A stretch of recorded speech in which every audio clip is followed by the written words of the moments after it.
एक तू सच्चा, तेरा नाम सच्चा। ओम मणि पद में हुम, ये जो विश्व ब्रह्मांड रूपी कमल पुष्प है, इसके मध्य की जो मणि है, वो परब्रह्म, वो आत्मा मैं ही हूं। पुनर्जन्म के विषय में कई घटनाएं, कई लोगों से हमने आपको मिलवाया है। इसी विषय में आज हम फिर बात कर रहे हैं। और आज हैं हमारे साथ दिल्ली नरवाणा से सुनीता जी। उनके पिछले जन्मों के विषय में हम उनसे मालूम करेंगे, सुनेंगे। तो आप बताइए अपने पिछले जन्म के बारे में। एक तू सच्चा, तेरा नाम सच्चा।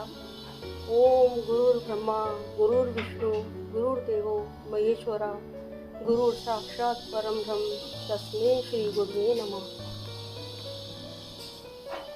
गुरु जी, आपके चरणों में मेरा कोटि कोटि नमन स्वीकार हो। गुरु जी, मुझे समय समय पर अपने पूर्व जन्मों का स्वप्न में दिखाई देते हैं। मुझे ऐसा लगता है कि आप कई जन्मों से मेरे गुरु हैं। उन जन्मों में आप मुझे दिखते हैं। मैं आत्माओं को आपके श्री चरणों में ला रही हूँ। जगह जगह सत्संग हो रहे हैं। कभी बहुत गरीब हूँ, 2 जन्मों में राजकुमारी थी, 2 से 3 जन्मों में यही मेरे पति रहे होंगे। एक जन्म में जो राजकुमारी का जन्म बताया था, उसमें मैंने राजसी वस्त्र और आभूषण पहने थे। उस जन्म में भी आप थे। जब मुझे सूचना मिली दासी से कि सत्पुरुष आ रहे हैं, मैंने वस्त्र बदलकर साधारण सफ़ेद वस्त्र धारण किए और आपसे मिलने चली गई। ये याद है मुझे। कुछ ऐसे जन्म रहे जिनकी स्मृतियाँ भूल रही हूँ। अभी 2 से ढाई महीने पूर्व मैंने सपने में देखा, मैं एक किले में हूँ। वहाँ राजा और रानियाँ हैं। राजा मृत्यु शैया पर लेटे हैं। मैं बहुत बुजुर्ग हूँ, होंगी 80 के आसपास। मेरे पास रानी आती है और बोलती है कि वरुंधनी, तुम्हें मृत्युदंड मिलेगा। मेरे आसपास और भी लोग बैठे हैं। उस जन्म में भी आप मेरे गुरु रहे। उनके दंड से मैं बहुत परेशान हो गई। एक बात बताइए, इसमें आपको क्या लगता है कि ये राजमहल कहाँ पे रहा होगा? इसकी लोकेशन दिल्ली में आपने बताया था, चांदनी चौक की तरफ। हाँ जी। और किस युग की बात रही होगी? कुछ ध्यान अगर हो। राजा रानियों का ही समय था गुरुजी। अच्छा, किला था। ठीक है। तो वो किस लिए दंडित करना चाहती थी रानी? हो सकता है उनकी मृत्यु में क्या पता मेरा हाथ रहा होगा, क्या पता। या उनको शक हो गया हो उसका। हाँ। हाथ नहीं भी होगा। हाँ। क्योंकि कुछ सेविकाएं तो बहुत ही वफादार होती थी राजाओं की, लेकिन वहाँ पे राजमहलों में ना षड्यंत्र चलते रहते हैं। तो विष किसी और ने दिया, नाम किसी और का लगा दिया, इस तरह भी करती हैं। और आपकी भावनाएं तो पहले से ही ईश्वर की तरफ रही, तो आप ऐसा काम कर ही नहीं सकते। फिर भी इस तरह की परिस्थितियां बन जाती हैं। चलिए, इसके आगे आप बताएं। तो उनके दंड से मैं बहुत परेशान हो गई। अब मैं क्या करूं? मैंने आकाश की ओर देखा और जोर से चिल्लाई, गुरुजी मेरी रक्षा करो, और प्रार्थना पड़ी। मैं क्या देखती हूँ कि जोर से बादलों की गड़गड़ाहट और तेज़ बारिश और तूफान। मैं अपनी जान बचा लेती हूँ। ये घटना सत्य है और मैं सत्य बोल रही हूँ। समय समय पर जन्म आते रहते हैं, दिखते रहते हैं, लेकिन मैं भूलती भी रहती हूँ। वैष्णवों में हर महीने कृष्ण पक्ष और शुक्ल पक्ष में 2 एकादशी आती हैं। बैसाख कृष्ण पक्ष में जो एकादशी आती है उसको वरुथिनी एकादशी कहा जाता है, और इसका संबंध राजा मानधाता से है, जो कि प्रभु राम से पहले उनके पूर्वजों में हुए। और राजा मानधाता अपनी माता से नहीं, बल्कि अपने पिता योनाश्व के पेट से पैदा हुए थे। ये बड़े धर्मात्मा और तपसी राजा थे। इनका राज्य नर्मदा के तट पर ओंकारेश्वर में था। और एक बार जब ये वहां पर तपस्या कर रहे थे, वनों में एक भालू आया और वो इनके एक पैर को चबाने लगा। एक पैर बिल्कुल उसने नष्ट कर डाला। उस समय राजा मानदाता ने विष्णु से प्रार्थना की, हे प्रभु मेरी रक्षा कीजिए। तब विष्णु प्रकट हुए और कहा, हे राजा, तुम बैसाख मास में जो कृष्ण पक्ष में वरुथिनी एकादशी आती है, ये उपवास मथुरा जाके तुम करना और वहाँ जो विष्णु का वराह स्वरूप है उसकी आराधना करना, तब तुम बिल्कुल ठीक हो जाओगे। राजा ने ऐसा ही किया। वो मथुरा आए, उन्होंने यज्ञ जप दान इत्यादि किए और वरुथिनी एकादशी का व्रत उन्होंने किया।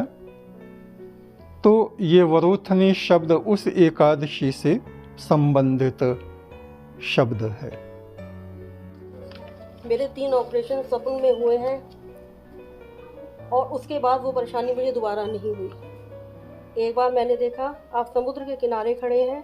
देखिए, ऑपरेशन वाली बात जो है ये आपकी बिल्कुल सत्य है। अभी 2-3 दिन पहले की मैं बात बताता हूँ।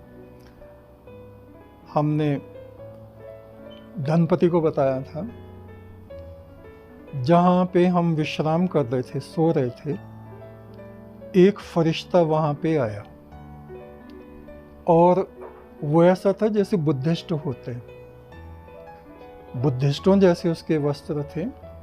बुद्धों में एक बहुत महान पुरुष हुए हैं, अवलोकतेश्वर, शायद वो रहे हों, क्योंकि उनकी एक प्रतिज्ञा है, एक घोषणा है कि इस पृथ्वी पर जब तक एक भी जीव आत्मा शरीर के बंधन में रहेगा, जन्म मरण के बंधन में रहेगा, मैं मोक्ष को धारण नहीं करूँगा।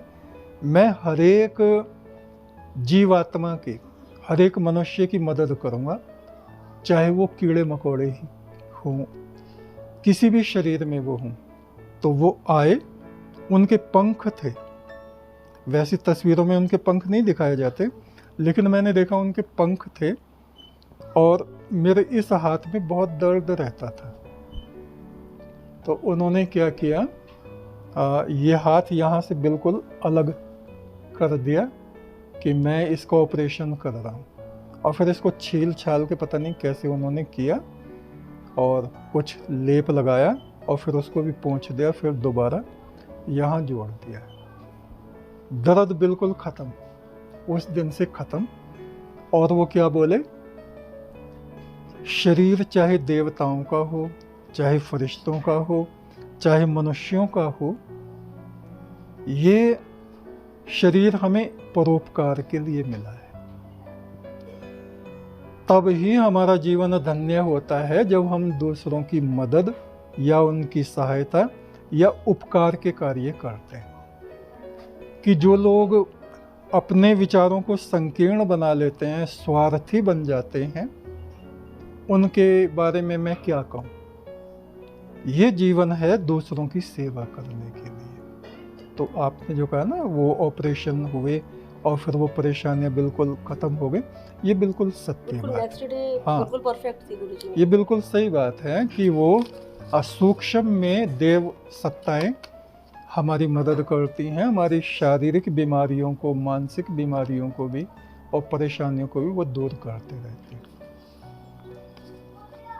आगे बताइए आप। फिर एक बार देखा कि आप समुद्र के किनारे खड़े हैं, आपके साथ 2 देवता और हैं। मैंने पुराने से वस्त्र पहने हुए हैं, आपकी आंखों से नीला प्रकाश निकल रहा है। कुछ महीनों बाद वैसा ही कैलेंडर छपा। सपन जैसी अवस्था में जब जन्म दिखते हैं तो ऐसा लगता है कि कोई जैसे फिल्म चल रही हो। एक बार देखा गुरुजी, एक विशाल समुद्र में जो मवाद और खून मवाद का समुद्र था। ये बेहतर नहीं होगी, जो नरक से पहले नदी पड़ती है ना, बहुत लंबी चौड़ी नदी है, ये बैतरणी का जिक्र आप कर रहे हैं। पस था उसमें। हाँ, पस होगा और बहुत गंदगी और बड़ी दुर्गंध, बड़ी हालत खराब रहती है उसमें। पाप आत्माओं को उधर से लेके जाते हैं, तो वो आपने देखा होगा। बताएं। तो उस जहाज पर आप बैठे हैं, उसे आप ही चला रहे हैं। वह जहाज आवश्यकता के हिसाब से छोटा और बड़ा हो जाता है। उसमें मैं थी और कुछ वृद्ध और युवा आत्माएं थी। ये सब गुरुजी, एक तू सच्चा तेरा नाम सच्चा। ठीक है, ठीक है। आपने जो बताया है बिल्कुल सत्य है, और ये अनुभूतियाँ पिछले जन्मों की और इस वक्त में भी हमें देव सत्ताओं की अनुभूतियाँ होती रहती हैं, तब उस हालत में जब हम अपनी साधना में लगे रहते हैं। जब हमारा सुमरन बहुत ज़्यादा बढ़ जाता है तो ईश्वर की किरणें और देवात्माओं की कृपा दृष्टि हमारे चारों तरफ रहती है।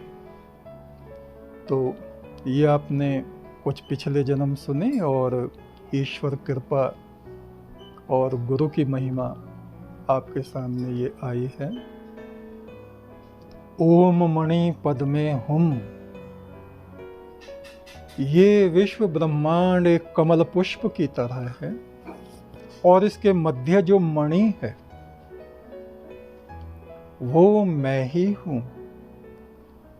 यानी अहम ब्रह्मास्मि का ये उद्घोष है। इस विश्व के कण कण में और इसके मध्य में जहां से इसकी उत्पत्ति होती है, वो ये मेरी आत्मा ही है। स एव ज्योति श्याम ज्योति, वो परमात्मा ज्योतियों की भी ज्योति है। स एव परमेश्वरा, वो ही परम ईश्वर है, हमें सुख और ऐश्वर्य प्रदान करता है। स एव ही परम ब्रह्म, वो ही पर ब्रह्म है। तद ब्रह्मा हम न संशयः, ये वेदांत का उद्घोष है। यानी हमें अपनी आत्मा के भीतर ही उस परम सत्ता को प्रकट करना होता है साधना के द्वारा, और जब वो प्रकट हो जाता है तो ये फिर जीव नहीं रहता, ये बूंद, जीव रूपी बूंद समुद्र का स्पर्श पाके समुद्र जैसा विशाल विराट सर्वव्यापक हो जाता है। एक, तू सच्चा तेरा नाम सच्चा।